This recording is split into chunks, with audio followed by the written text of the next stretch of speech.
Les écrans de Monaco, Nice et Beaulieu-sur-Mer se sont alliés pour diffuser les films d'Abel Ferrara.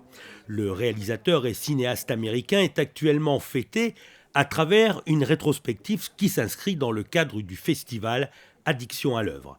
À Monaco, Abel Ferrara a choisi le théâtre des variétés pour présenter son film The King of New York. Avant la projection, il se livre à un jeu qu'il affectionne, l'art de conférer et de chercher l'interaction avec le public. Made a lot of passion, man, you know. Good people made it with the right intentions. J'ai fait ce film avec beaucoup de passion, des gens formidables l'ont fait avec moi, avec beaucoup de bonnes intentions. On nous a donné l'argent pour le réaliser et on a fait ce que l'on avait à faire.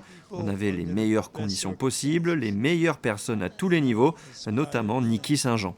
Nicky St. John script, you know. Sorti dans les salles de cinéma en 1990, The King of New York nous amène au cœur du milieu mafieux. Frank White, joué par l'acteur Christopher Walken, sort de prison après y avoir passé 5 ans pour trafic de drogue et il entend reprendre les affaires en main. Il a même l'ambition de devenir maire de la ville, mais il est confronté à des policiers qui ont juré de l'abattre. Un film qui a permis à Abel Ferrara de recevoir le prix du meilleur réalisateur au Festival italien du cinéma.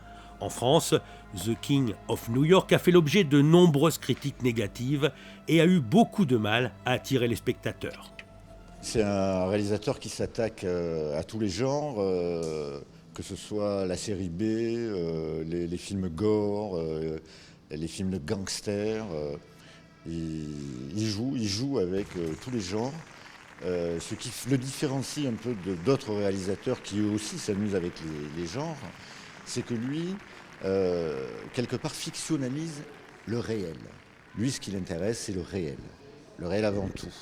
Donc c'est plutôt des personnes qu'il essaie de mettre en place que des personnages. C'est un peu l'avant-garde, quoi. Chaque fois qu'on a des films qui remuent un peu trop, ils sont mal perçus par le public. C'est quand même un film qui est d'une violence assez extrême. Selon certaines critiques, ce film est sans doute l'un des plus accessibles d'Abel Ferrara. C'est The King of New York qui a fait découvrir ce réalisateur aux yeux du grand public. Et aujourd'hui encore, ce film est considéré comme un chef-d'œuvre.